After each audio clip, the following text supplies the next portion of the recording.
अस्सलामु अलैकुम वरहमतुल्लाहि वबरकातुहू। अल्हम्दुलिल्लाह वस्सलातु वस्सलाम अला रसूलिल्लाह व अला आलिहि वसहबिहि अजमईन, अम्मा बाद। मैं आप सब भाइयों और बहनों और बच्चों का भी इस्तकबाल करता हूं हमारे प्रोग्राम सलाह वर्कशॉप, नमाज का सही तरीका। पिछले एपिसोड में हम कहां पहुंचे थे? पिछले एपिसोड में हमने अपनी नमाज शुरू कर दिए थे, तकबीर तहरीमा कह चुके थे, लेकिन हाथ बांधना बाकी था। मुझे उम्मीद है कि आपको नमाज की पूरी 6 शर्तें जो नमाज से पहले है वो अच्छी तरह से याद होगी इंशाल्लाह।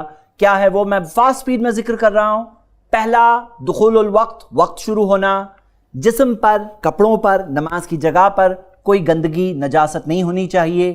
नंबर 3, तहारत की हालत में होना चाहिए, यानी बड़ी नापाकी जिसके लिए गुस्ल करना होता है और छोटी नापाकी जिसके लिए वुजू करना होता है, वो दोनों नापाकियां नहीं होनी चाहिए। चौथी चीज, सतर कवर्ड होना चाहिए। 5वां पॉइंट, किबला रुख होना चाहिए। और छठी चीज, नीयत होनी चाहिए। चलिए, ये सब के बाद हमने नमाज शुरू की है, अब हम आगे बढ़ते हैं। तकबीर तहरीमा आप कह चुके हैं, उसके बाद में अब बस हाथ बांधना बाकी है। रिवीजन कर रहे हैं। नजरें कहाँ होनी चाहिए? सजदे की जगह पर। नजरें यहां वहां नहीं होनी चाहिए, आंखें बंद नहीं होनी चाहिए, आसमान की तरफ नहीं देखना है, सामने नहीं देखना है। कहां देखना है? मौदिया सुजूद ही। नबी सल्लल्लाहु अलैहि वसल्लम के बारे में आता है कि सजदे की जगह पर नबी सल्लल्लाहु अलैहि वसल्लम की नजरें होती। वही हमारे लिए उसवा और नमूना है, वही हमारे लिए मिसाल है। हम उनके जैसा करेंगे तो ही हमारे लिए हर एतबार से कामयाबी है। तो हमने अपनी नजरें रखी सजदे की जगह पर। और तकबीर तहरीमा में हाथ कहां तक उठाना है? कहां तक उठाना मिलता है? कंधों तक उठाना भी मिलता है और कानों तक उठाना भी मिलता है, दोनों साबित है। अब उठाने के बाद हाथ बांधना। बांधने के ताल्लुक से सबसे पहली हदीस सही बुखारी में है। सहल बिन साद रदियल्लाहु अन्हु बयान करते हैं, कान नासु युमरूना अन यदा रजुलु यदल युमना। लोगों को यह हुक्म दिया गया था कि एक शख्स अपने सीधे हाथ को यदा का मतलब रखे अन यदा रजुलु यदल युमना, अपने सीधे हाथ को अला ज़िराहिल युसरा, अपने बाएं हाथ के ज़िरा, नमाज के अंदर अला ज़िराहिल युसरा, अपने लेफ्ट ज़िरा के ऊपर रखा जाए। तो यह हदीस में आ रहा है यदा यानी रखा जाए। दूसरी हदीस में हमें और डिटेल्स मिलती है। वाइल बिन हुज्र रदियल्लाहु अन्हु बयान करते हैं कि अल्लाह के रसूल मोहम्मद सल्लल्लाहु अलैहि वसल्लम सुम्मा वदा यदहुल युमना, उन्होंने रखा अपने सीधे हाथ को अला ज़हरी कफ़िहिल युसरा, अपने उल्टे हाथ के पंजे व रुज़गी, कलाई व साइदी और आर्म्स यानी कि ये जो ज़िरा का हिस्सा है इसके ऊपर रखा नबी सल्लल्लाहु अलैहि वसल्लम ने, यानी हाथ तीनों के ऊपर से गुजरते हुए ऐसे रखा। इसके अंदर अल्फाज क्या है? वदा यानी रखा। आइए देखते हैं कैसे प्रैक्टिकली करते हैं। आप प्रैक्टिकली करके बताइए हमारी ऑडियंस को कि किस तरह से वदा रखना है। आप ये देख रहे हैं कि इन्होंने अपने सीधे हाथ को अपने उल्टे हाथ के ऊपर रखा है। यह है तरीका रखने का, फर्स्ट तरीका। आइए आगे बढ़ते हैं। दूसरा तरीका देखते हैं। हदीस है सुनन नसाई में सही सनद के साथ। वाइल बिन हुज्र रदियल्लाहु अन्हु बयान करते हैं अल्लाह के रसूल सल्लल्लाहु अलैहि वसल्लम के बारे में, इज़ा काना काइमन फी सलाती, जब नबी सल्लल्लाहु अलैहि वसल्लम नमाज में खड़े होते, क़बदा बियमीनिही अला शिमालिही, अपने सीधे हाथ से अपने उल्टे हाथ को क़बदा पकड़ते। जरा आप करके बताइए। जैसे पकड़ना, पहला तरीका हमने देखा था वदा रखना। अब आप देख रहे हैं ये इन्होंने पकड़ा है। देख रहे हैं पकड़ने का तरीका, देख रहे हैं ये 4 उंगलियां यहां से पकड़ी हुई है और ये अंगूठा यहां है, ये पकड़े हुए हैं। क़बदा कहते हैं इसे, पकड़ना। तो ये दोनों तरीके साबित है। क्या साबित नहीं है? जैसे बाज लोग क्या करते हैं, 3 उंगलियां रखते हैं, 2 उंगलियों से पकड़ते हैं, तो ये तरीका साबित नहीं है। सब के सब रखना साबित है, सब के सब से पकड़ना साबित है, लेकिन 2 से पकड़ना और 3 को रखना ये साबित नहीं है। तो मैं आप सबको उभारता हूं, आप दलील की रोशनी में अमल करें। ये 2 तरीके साबित है, यानी वदा रखना भी साबित है। अगर आप रखते हैं अपना हाथ साबित है अल्हम्दुलिल्लाह, अगर आप पकड़ते हैं ये भी साबित है, लेकिन 2 से पकड़ना 3 को रखना ये साबित नहीं है। अगर इसकी हदीस है तो कोई लाए, लेकिन हदीस इस बारे में मौजूद नहीं है। अब हम एक अहम सवाल पर आते हैं कि हाथ रखना है तो कहां रखना है, और हम सब जानते हैं कि इस बारे में कुछ इख्तिलाफ है। आइए इस बारे में हम चंद हदीसें देखें। पहली हदीस इब्न खुज़ैमा ने जमा की है सही सनद के साथ। ये हदीस को बयान करने वाले रावी है वाइल बिन हुज्र रदियल्लाहु अन्हु। वो कहते हैं सल्लैतु मा रसूलिल्लाहि सल्लल्लाहु अलैहि वसल्लम, मैंने नमाज पढ़ी नबी सल्लल्लाहु अलैहि वसल्लम के साथ। व वदा यदहुल युमना अला यदिहिल युसरा अला सदरिही, कि उन्होंने नबी सल्लल्लाहु अलैहि वसल्लम ने अपने सीधे हाथ को उल्टे हाथ पर रखा, अला सदरिही, अपने सीने पर। تو یہ سینے پر ہاتھ رکھنے کے تعلق سے حدیث ہمیں پہلی حدیث ملتی ہے، تو آپ کر کے پھر ایک بار بتائیے۔ آپ دیکھ رہے ہیں کہ انہوں نے وضع والی حدیث پہ عمل کر رہے ہیں، یعنی رکھنے والی حدیث پہ عمل کر رہے ہیں، علی صدرہ، سینے پر۔ تو یہ ہو گئی پہلی حدیث اس موضوع پر۔ آئیے دوسری حدیث دیکھتے ہیں۔ یہ حدیث ابو داؤد میں ہے۔ طاؤس جو تابعی ہے وہ بیان کر رہے ہیں نبی صلی اللہ علیہ وسلم کے تعلق سے۔ اس طرح کی حدیث کو مرسل کہتے ہیں، جہاں ایک تابعی نبی صلی اللہ علیہ وسلم کا عمل بیان کر رہے ہیں۔ ظاہر سی بات ہے درمیان میں صحابی مسنگ ہے۔ عام طور پر تو یہ حدیث ضعیف میں شمار ہوتی ہے، لیکن مرسل حدیثوں کا قاعدہ ہے کہ اگر اس کا کوئی سپورٹنگ نریشن ہے تو وہ حسن یا صحیح کے درجے تک پہنچتی ہے۔ تو یہ حدیث صحیح کے درجے تک پہنچی ہے دلائل کی روشنی میں۔ اور ہم دیکھتے ہیں کیا بیان کرتے ہیں طاؤس کہ نبی صلی اللہ علیہ وسلم، کان رسول اللہ صلی اللہ علیہ وسلم یدعو یدہ الیمنی، انہوں نے رکھا اپنے سیدھے ہاتھ کو، علی یدہ الیسری، اپنے الٹے ہاتھ کے اوپر، بائیں ہاتھ کے اوپر، ثم یشد بینہما علی صدرہ وہو فی الصلاۃ، اور دونوں کو رکھا اپنے سینے پر جب وہ نماز کی حالت میں تھے۔ تو نبی صلی اللہ علیہ وسلم نے کہاں رکھا اپنے ہاتھ کو؟ کیا بیان کر رہے ہیں وہ کہتے ہیں نبی صلی اللہ علیہ وسلم نے رکھا سینے پر۔ تیسری حدیث اس موضوع پر ہم دیکھتے ہیں جو حلب الطائی رضی اللہ عنہ بیان کر رہے ہیں، رأیت النبی صلی اللہ علیہ وسلم، میں نے دیکھا نبی صلی اللہ علیہ وسلم کو، ینصرف عن یمینہ وعن یسارہ، کبھی اپنے سیدھی طرف سے پلٹتے، کبھی اپنے بائیں طرف سے پلٹتے۔ انہیں نماز پڑھانے کے بعد جو امام پلٹتے ہیں تو کبھی نبی صلی اللہ علیہ وسلم سیدھی جانب سے پلٹتے، کبھی یعنی رائٹ سائڈ سے پلٹتے، کبھی لیفٹ سائڈ سے پلٹتے۔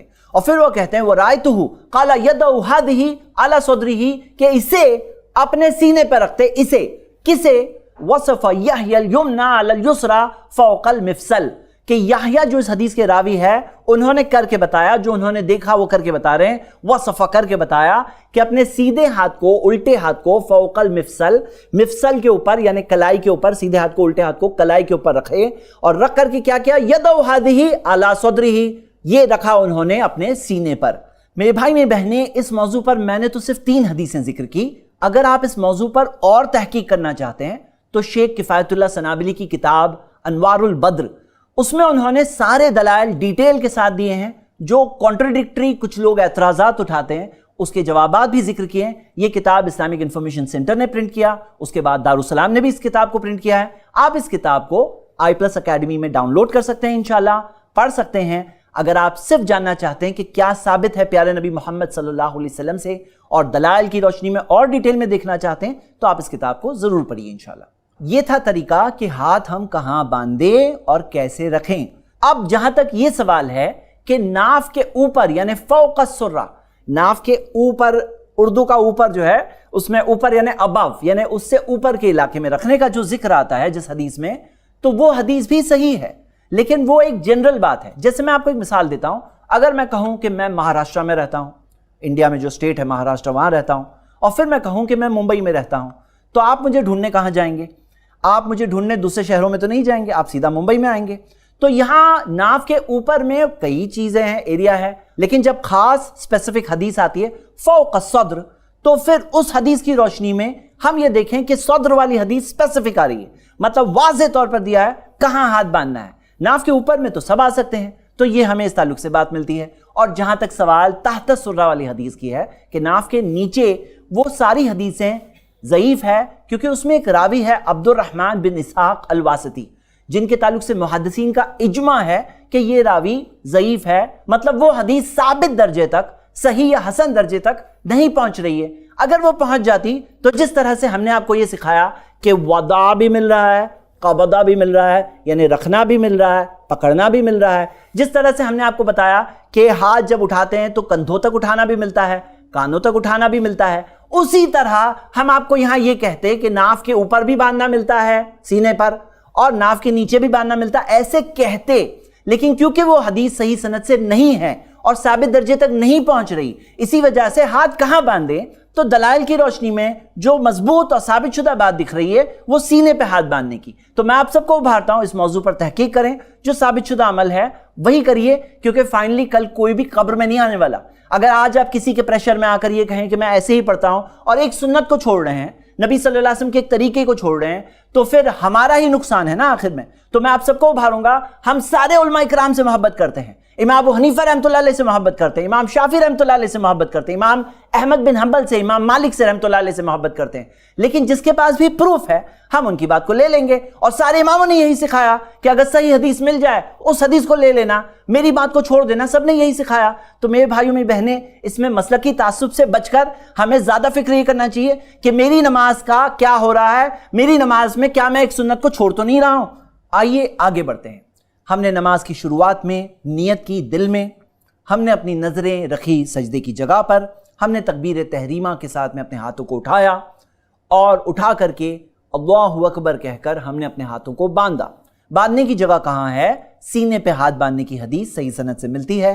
हाथ रखना, हाथ बांधना दोनों मिलता है। जज़ाकल्लाहु खैर बिलाल भाई, इंशाअल्लाह हम आपको थोड़ी देर बाद फिर बुलाते हैं। जज़ाकल्लाहु खैर। अब हम पढ़ेंगे दुआए इस्तिफ्ताह।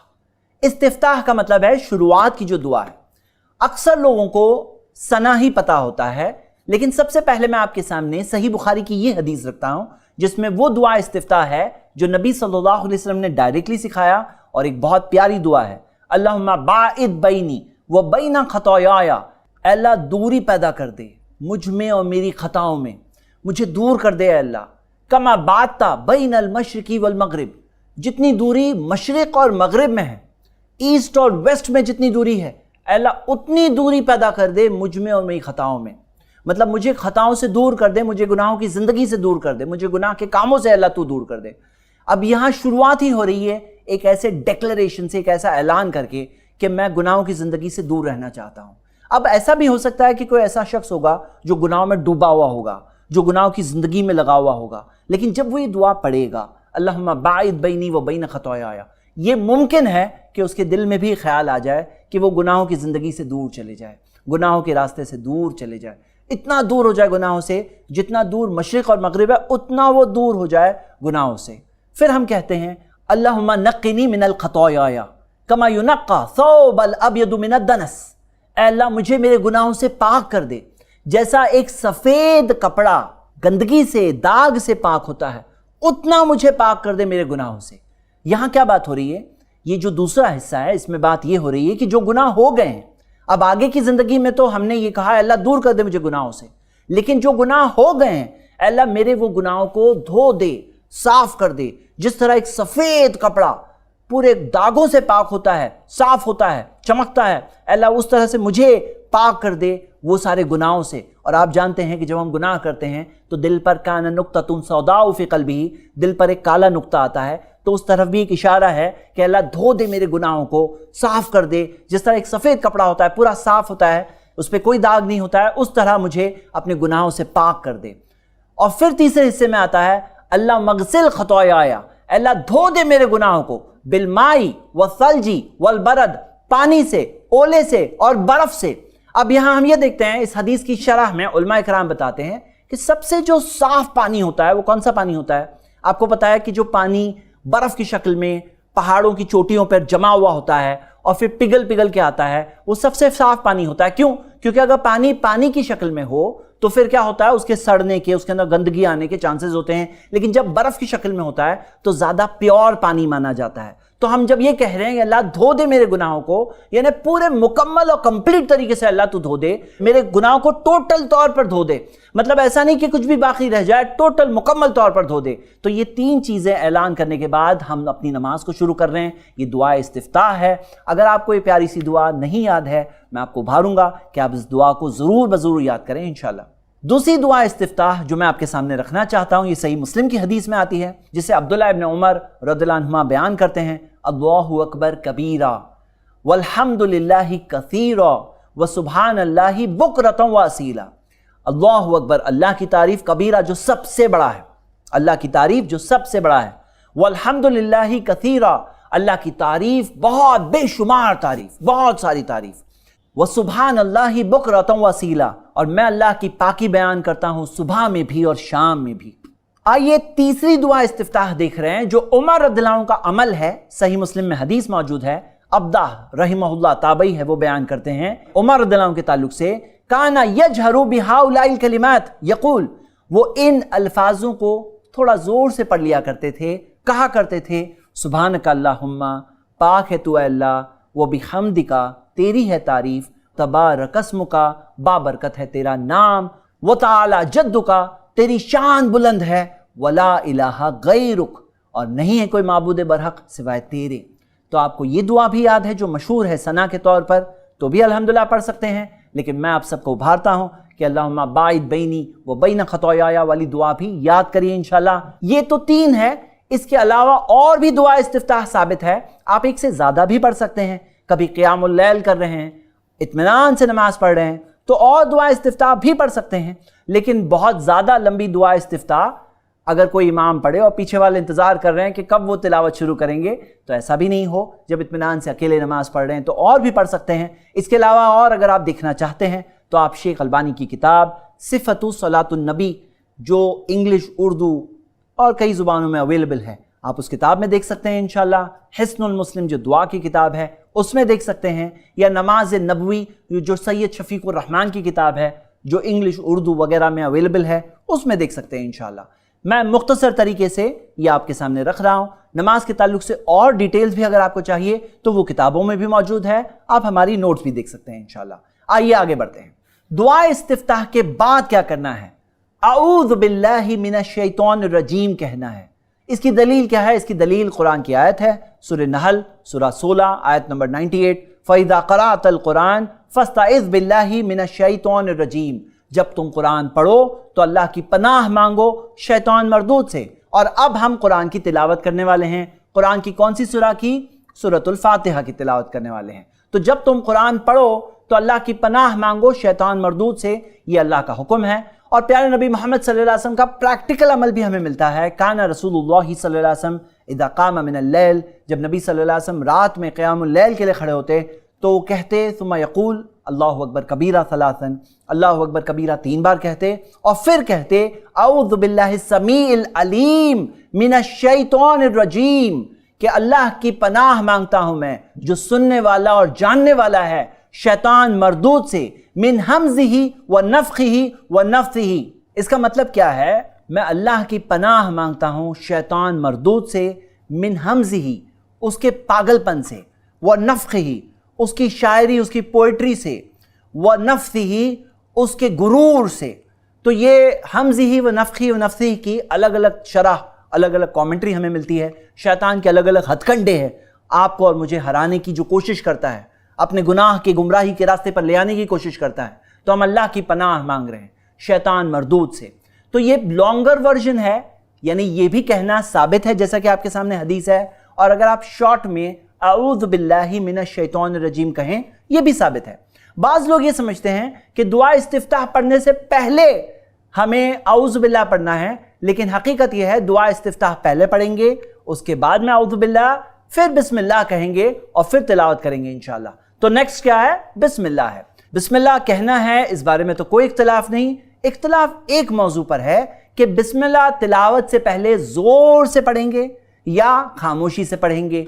इस मुतालिक मैं आपके सामने एक हदीस रखना चाहता हूं जो सही मुस्लिम में है, अनस बिन मालिक रज़ियल्लाहु अन्हु उसके रावी है, और ये हदीस से मसला पूरा वाज़े और क्लियर हो जाता है। वो कहते हैं सल्लैतु खल्फ़ नबी सल्लल्लाहु अलैहि वसल्लम, मैंने नबी सल्लल्लाहु अलैहि वसल्लम के पीछे नमाज पढ़ी, व अबी बकर, अबू बकर के पीछे पढ़ी, व उमर, उमर रज़ियल्लाहु अन्हु के पीछे, व उस्मान, उस्मान रज़ियल्लाहु अन्हु के पीछे पढ़ी।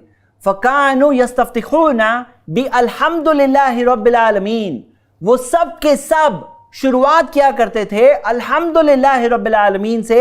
ला यज़कुरूना बिस्मिल्लाहिर रहमानिर रहीम, बिस्मिल्लाहिर रहमानिर रहीम नहीं कहा करते थे। फी अव्वली क़िराअतिन वला फी आखिरिहा, ना शुरू के पहली क़िराअत में ना दूसरी क़िराअत में। पहली और दूसरी से मुराद ये भी हो सकता है कि पहली तिलावत जो सूरतुल फातिहा है और दूसरी तिलावत जो दूसरी सूरह हम पढ़ते हैं, या पहली तिलावत जो पहली रकात में है या दूसरी तिलावत जो दूसरी रकात में है, यानी दोनों के अंदर बिस्मिल्लाहिर रहमानिर रहीम नबी सल्लल्लाहु अलैहि वसल्लम, अबू बकर रज़ियल्लाहु अन्हु, उमर रज़ियल्लाहु अन्हु, उस्मान रज़ियल्लाहु अन्हु नहीं कहा करते थे। तो ये एक बहुत मजबूत दलील है। उन सब के पीछे आप और मैं, हमने तो नमाज नहीं पढ़े, अनस रज़ियल्लाहु अन्हु ने पढ़े, और उन्होंने बयान किया कि किस तरह से वो लोग बिस्मिल्लाहिर रहमानिर रहीम जोर से नहीं कहा करते थे। तो यहाँ पे ये दलील की रोशनी में ये बात ज़्यादा मजबूत दिख रही है कि बिस्मिल्लाहिर रहमानिर रहीम खामोशी से पढ़ा जाए और इमाम अल्हम्दुलिल्लाहि रब्बिल आलमीन से शुरुआत करेंगे इंशाअल्लाह।